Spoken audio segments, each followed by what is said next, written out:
Əziz tamaşaçılar, imtihana gəlmişdik bugün.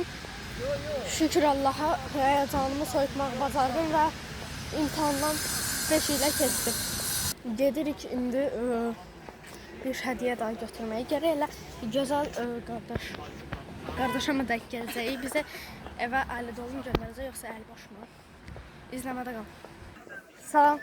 Siz baxırsınız bura? Bəli. Deməli indi bugün mən Lənkərana gəlmişdim ki, imtahan verim. İmtahana 5-dən keçdim. Olar ki, bu satdığınız şeylərdən mənə bir şey hədiyyə verəsiniz. Nə versəz qabıldır. Balaca.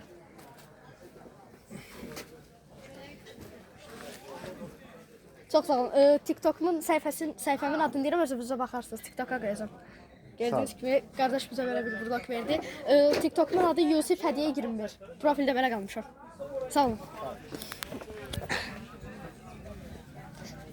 Belə bir blog aldı. Təşəkkürümü bildirirəm qardaş. Sağ olun.